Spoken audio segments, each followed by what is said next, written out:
Hola, buenos días, sean todos bienvenidos. Estamos comenzando nuestro tiempo devocional en esta mañana. El día de hoy estaremos revisando del capítulo 12 del libro del profeta Ezequiel, los primeros 16 versículos para nuestro tiempo devocional que hemos titulado El cautiverio que se aproxima. El cautiverio que se aproxima. Recuerden que para este tiempo devocional estamos leyendo en dos versiones, en Nueva Traducción Viviente y en Reina Valera 60. Dice la palabra de Dios en la versión Reina Valera 60.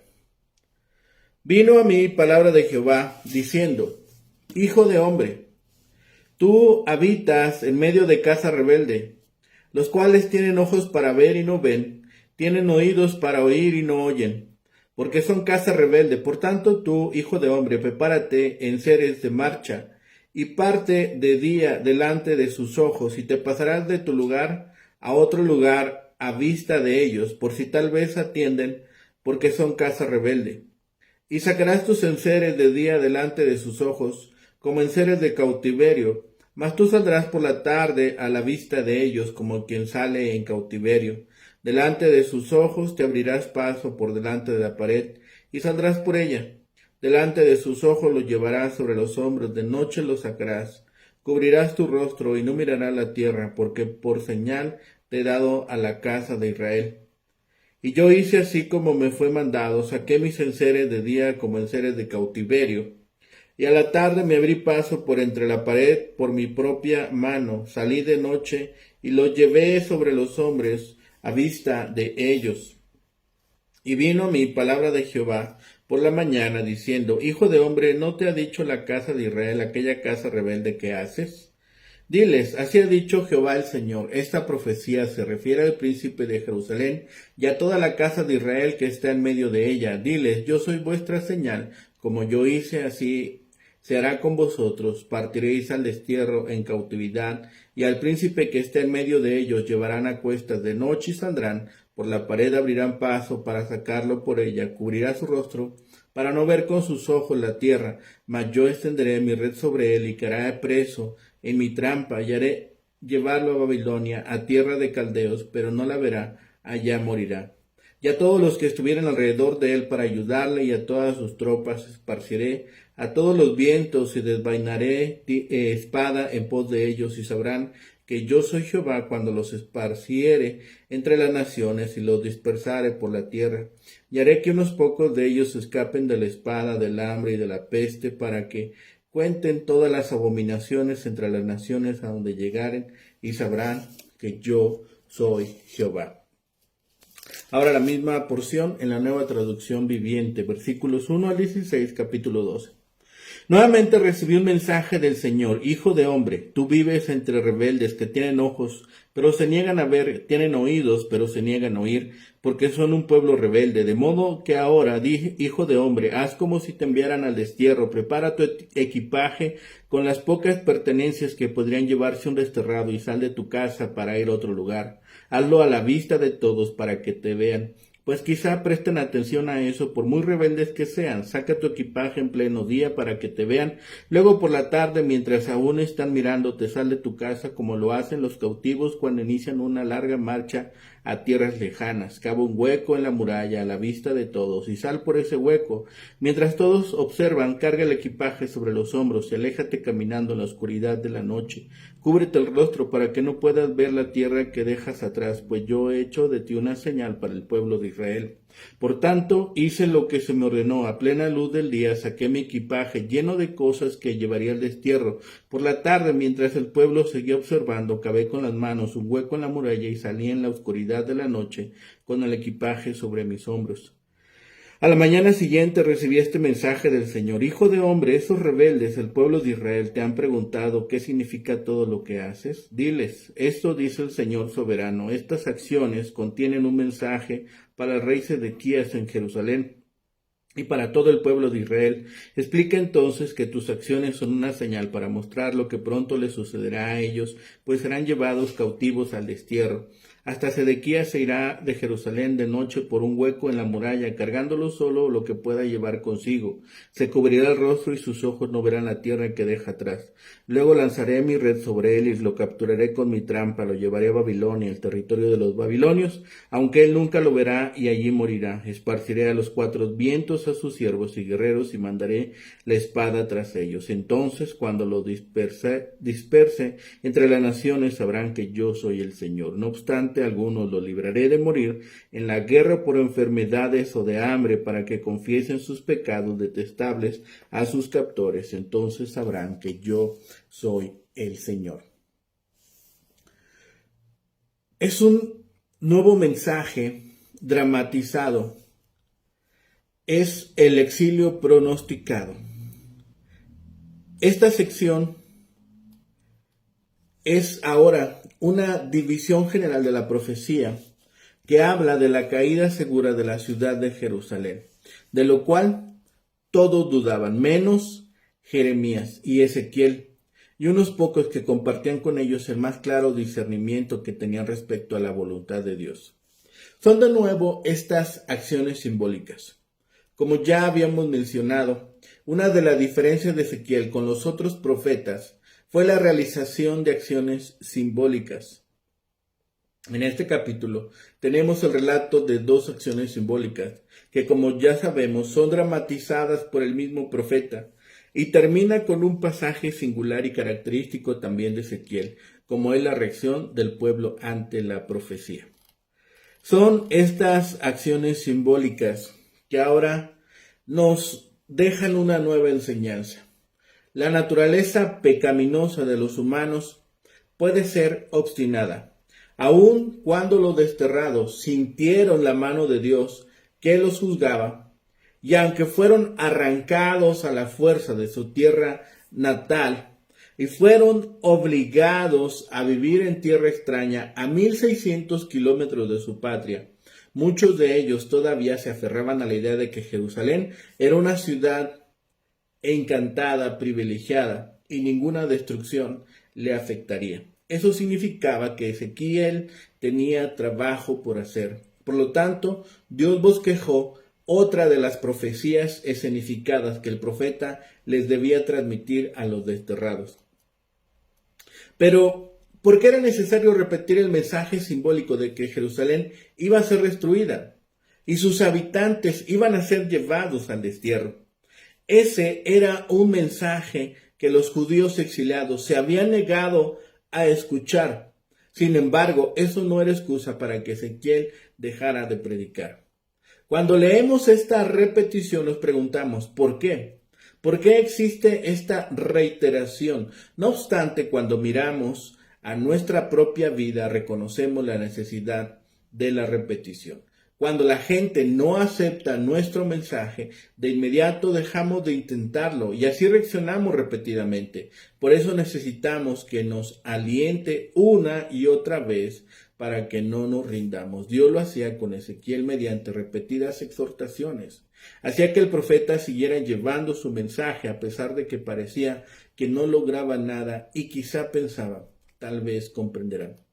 No solo debemos seguir compartiendo el mensaje, sino también lo debemos oír una y otra vez. Era necesario romper constantemente nuestro duro corazón de piedra para que sea reemplazado por un tierno corazón de carne. 6 años antes, la gente a la que Ezequiel le presentó este acertijo había hecho exactamente lo que el profeta ahora significaba. Empacaba el pequeño y miserable bulto que los desterrados llevaban al cautiverio. Así percibieron de inmediato el significado de sus actos. La perforación que hizo Ezequiel en la pared nos recuerda que las casas de Babilonia se hacían de adobe. Esa acción simbolizaba la desesperación de la gente tratando de escapar del sitio de Jerusalén. Procurarían escabullirse de cualquier manera posible. El que el profeta se cubriera el rostro tal vez significaba que las personas no podrían resistir la visión de la tierra amada que ahora abandonaban, o que estuvieran tan avergonzados y llenos de pena que no pudieran soportar ver a los demás.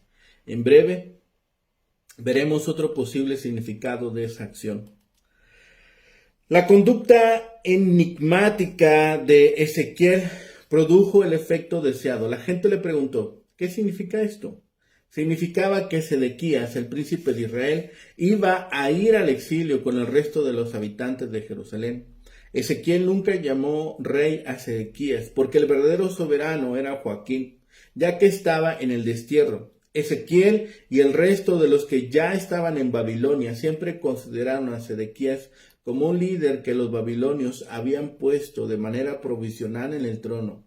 De ahí el término de príncipe que se le aplicaba. El pueblo trataría de sacar a Sedequías a hurtadillas por la muralla, sin embargo, no lo lograría. Los babilonios lo iban a capturar, le sacarían los ojos y lo llevarían a Babilonia, en donde moriría sin haber visto nunca Babilonia. El simbolismo del acto de cubrirse el rostro del que trata el versículo 6 podría haber sido una alusión a la ceguera de Sedequías. ¿Pero por qué ocurriría esto? Fijémonos en las veces en que Dios emplea el pronombre yo en los versículos 14 y 15. Aquellos a quienes se les preservó la vida debían cumplir una misión confesional. Cuando otros de entre los que fueran esparcidos preguntaran, ¿por qué permitió Dios que les pasara eso a ustedes? Podrían responder adecuadamente, porque rompimos nuestro pacto con el Señor. Al siguiente grupo de desterrados que iba a Babilonia, aquellos que ya estaban allí, teniendo como base el mensaje de Ezequiel, les podrían decir, aunque Jerusalén esté en ruinas, Dios aún vive, está aquí entre nosotros. Ellos sabrían que cuando Dios dijo, yo soy Jehová, estaba diciendo la verdad. El verdadero Dios estaba al mando y empleaba la trascendental caída de Jerusalén y el destierro para cumplir sus propósitos. El papel del pueblo de Dios es siempre confesar al Señor delante de los hombres. Le podemos hablar con seguridad a una persona cuyas circunstancias lo han llevado a concluir que la vida no tiene sentido y que consiste en lío tras lío, uno tras otro. Podemos participar de la seguridad de que a pesar de las circunstancias el Señor vive y está entre nosotros. A pesar de las consecuencias del pecado que nos rodea por todas partes, tenemos la palabra y la promesa de Cristo. Yo estoy con ustedes todos los días hasta el fin del mundo. Con frecuencia esa promesa nos da fortaleza y valor para seguir adelante.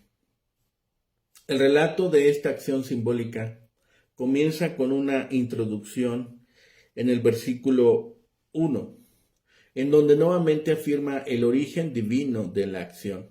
Luego vemos una acusación, los llama casa rebelde.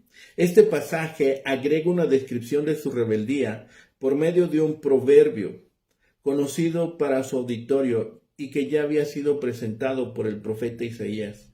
Algo interesante de notar es la aplicación de este proverbio con los ídolos. La pregunta es, ¿qué no vieron y no escucharon?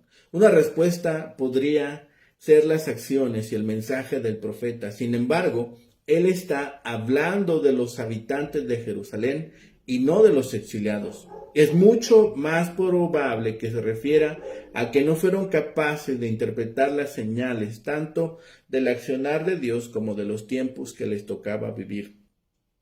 Y no estaban dispuestos, y no estaban dispuestos a escuchar las palabras de los mensajes de los que Dios había enviado a través de su historia.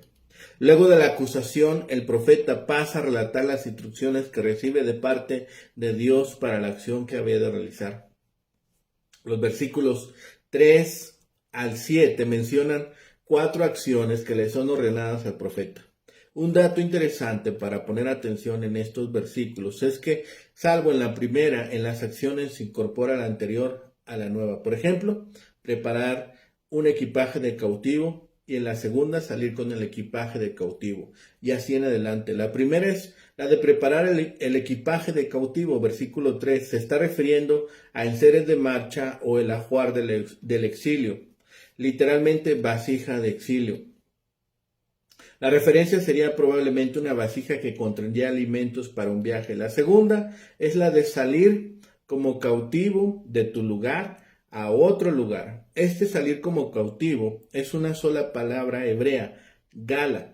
Debía ser ante su vista. Esta es una frase que se repite 7 veces en los versículos 3 al 7 y tiene como propósito enfatizar que el pueblo era testigo de lo que el profeta está presentando. Este salir como cautivo podría ser interpretado como salir de Jerusalén, como del lugar donde estaban, es decir, como referencia a un posible retorno a la tierra. Por eso, la última frase, sacados en cautividad, literalmente salir del exilio, tiene que aclarar este salir. Además, la siguiente acción tiene valor para ayudar a mostrar el cuadro general de lo que está representando el profeta.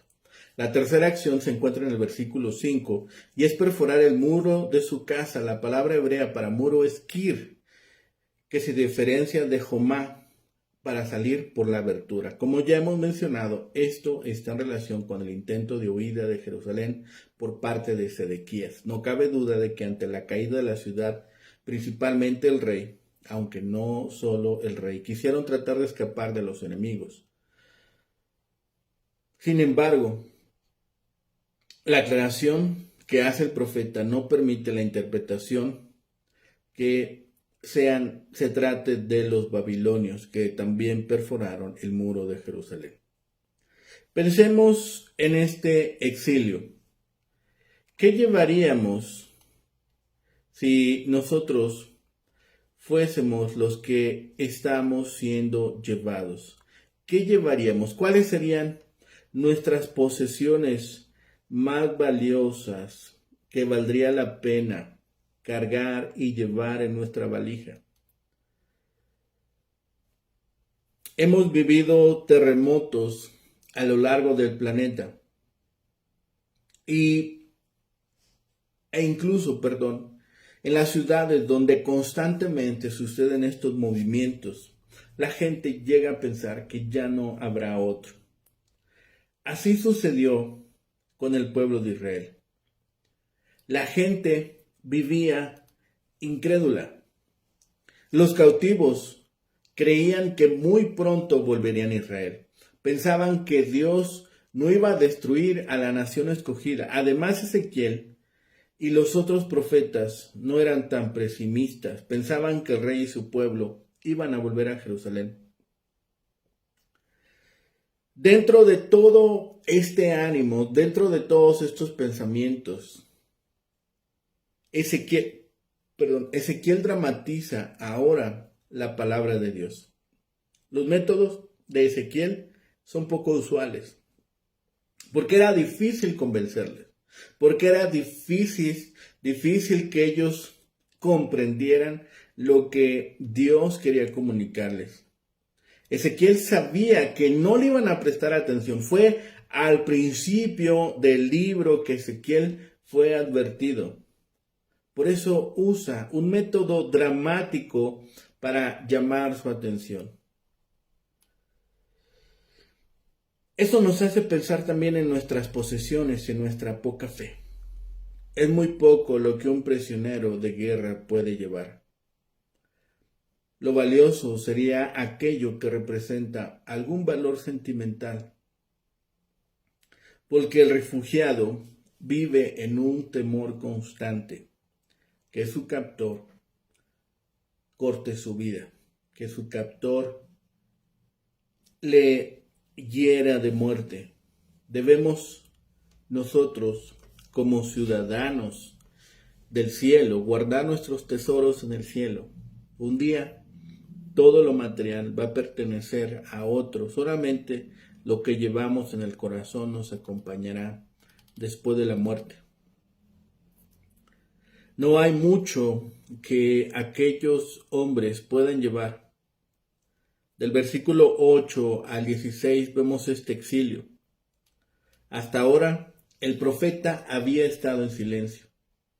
Él mismo era el mensaje o la lección que Dios quería dar. Ahora es Dios mismo quien le pide al profeta que responda a la pregunta del pueblo. ¿Qué estás haciendo? La misma pregunta demuestra que aunque sabían qué hacía, lo que querían saber era qué significaba. Aquí se prueba lo que Dios había dicho al profeta acerca de su pueblo.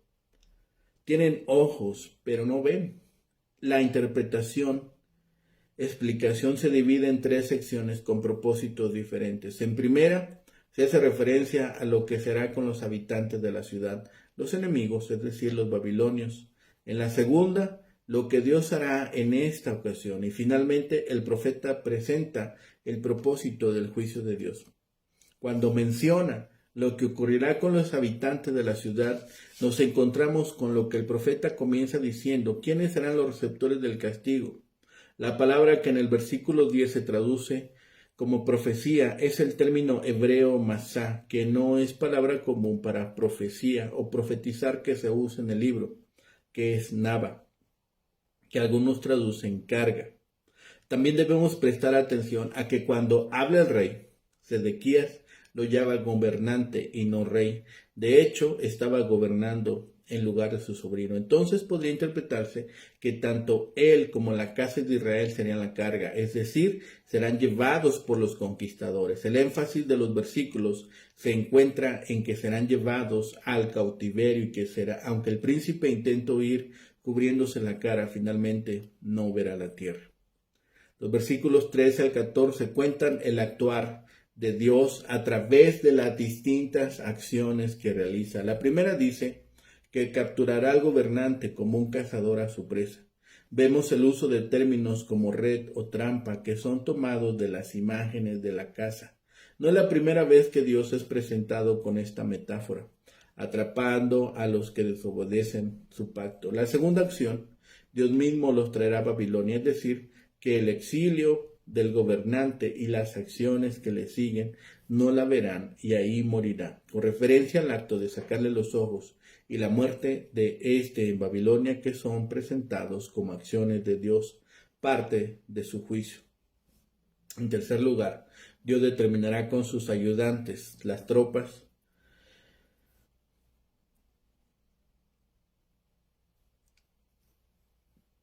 bajo espada. Finalmente, en los versículos 15 y 16 encontramos el propósito del juicio. Notemos que estos versículos comienzan y terminan con la misma expresión. Sabrán que yo soy Jehová. Como lo hemos mencionado anteriormente, se trata de saber y conocer de manera directa e íntima. Algunos de ellos debían escapar para que sea conocido lo que había ocurrido como testimonio.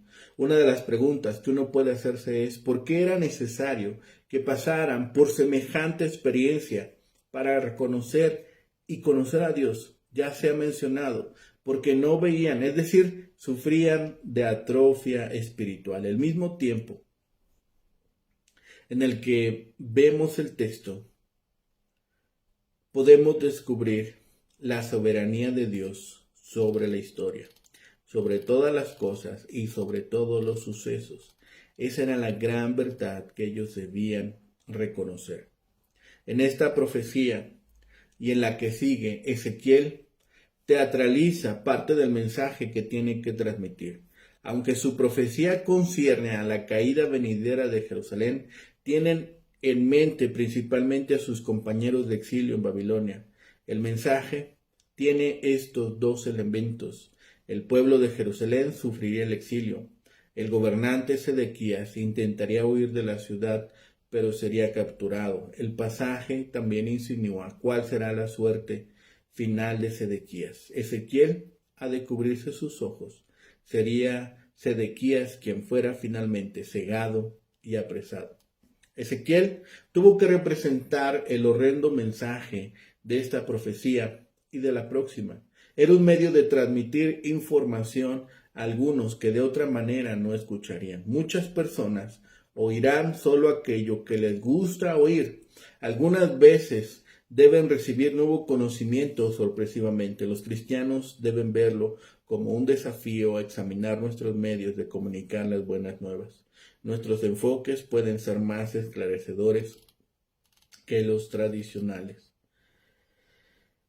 Todo esto había sido instruido por Dios. Todo esto era el mensaje que Dios quería que aquel auditorio escuchara y que preguntaran cuál era la razón de esa representación, cuál era la razón que tenía Ezequiel para hacer esta representación. Ezequiel representó el papel de cautivo llevado al exilio, ilustrando lo que iba a pasar con el rey. Los cautivos sabían exactamente lo que Ezequiel estaba haciendo, debido a que solo 6 años antes habían hecho preparativos similares cuando salieron de Jerusalén a Babilonia. Esto era para mostrar al pueblo que no debían confiar ni en su rey ni en su ciudad capital para que los salvara del ejército babilónico. Solo Dios podía hacerlo. Y los cautivos que tenían la esperanza de regresar pronto del exilio serían desilusionados. La demostración gráfica de Ezequiel probó ser correcta hasta el último detalle, pero en el momento de la advertencia muchos la desestimaron. Sedequías, el último rey de Judá, estaba reinando en Jerusalén cuando Ezequiel dio estas profecías. Ezequiel mostró al pueblo lo que sucedería a Sedequías cuando Jerusalén fuera atacado otra vez, y cómo éste se uniría a los cautivos que ya estaban en Babilonia. Sedequías no podía ver por qué Nabucodonosor haría que le sacaran los ojos, pero así sucedería. Por los preparativos para irse y su salida a través de la pared de la casa al anochecer, como quien está deseoso de escapar del enemigo, el profeta transmitió lo que pasaría al pueblo. Cuando Dios nos ha liberado, debemos glorificarle y edificar al prójimo, reconociendo nuestros pecados. Aquellos que por las aflicciones son llevados a esta condición, se les hace saber que Dios es el Señor y pueden ayudar a llevar al prójimo para que le conozcan. Con esta parábola queda promulgado el exilio, una nueva fase en la vida de Jerusalén, y donde parece que el ministerio de Ezequiel comienza, aunque veremos más adelante que habría más para enseñar a Jerusalén. El profeta lleva a cabo las acciones que se le han encomendado, y las acciones ahora deben interpretarse, por lo que el mensaje que ha recibido de Dios es llevado al pueblo para ser visto y escuchado. Por un medio y otro, apela al pueblo para que atienda al mensaje.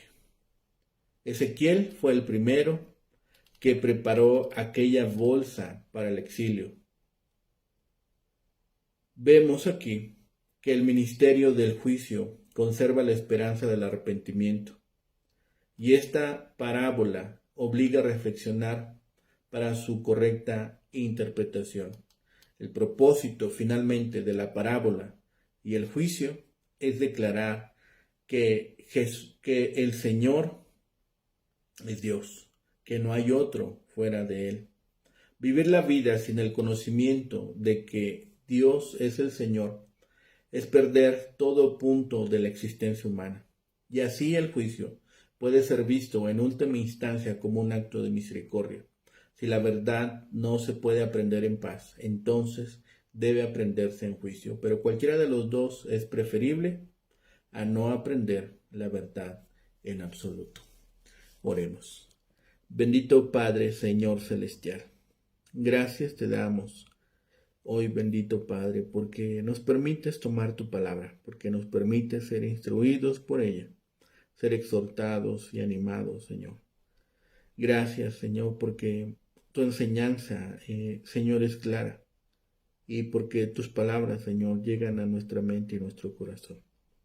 Muchas veces, Señor, reconocemos que hemos sido rebeldes. Muchas veces reconocemos, Señor, que hemos fallado, Señor.